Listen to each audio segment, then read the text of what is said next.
ስኬት በማይክሮ ሰከንድ አይገኝም። ስኬት ዜና ሳይሆን ህይወት ነው። በላይ አትክልትና አስቤዛ ማዕከል የተጀመረበት ነው።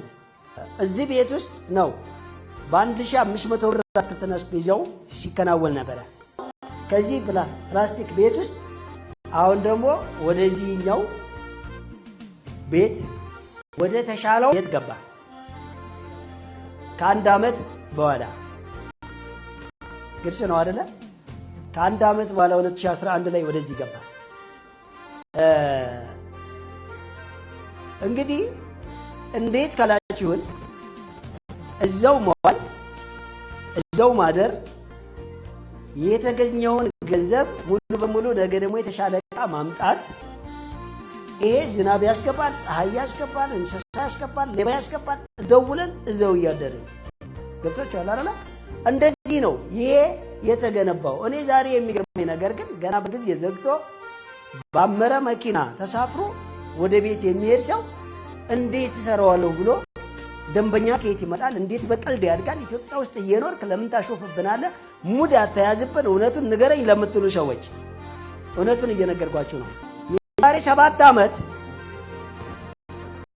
እንዴት በዚህ 7 ዓመት ውስጥ ወደዚህ ፍጥነት መጣ ለምትሉ ሰዎች ወይም አንተ ሰርተኸዋል ለምትሉ ሰዎች ነው ማሳያችሁ። ቁጥር 2 አሁን በእድሳት ላይ ነው ያለው፣ አናሳያችሁ።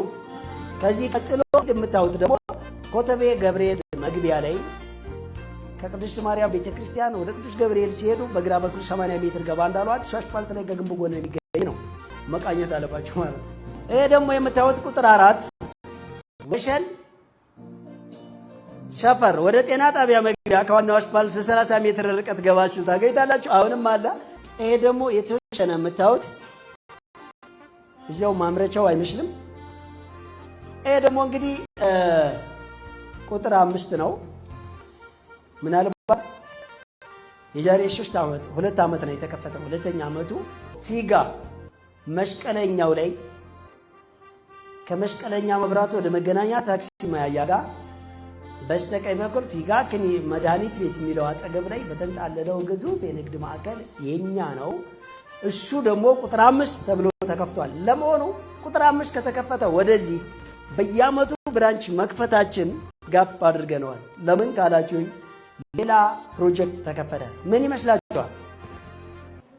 ምን ፕሮጀክት?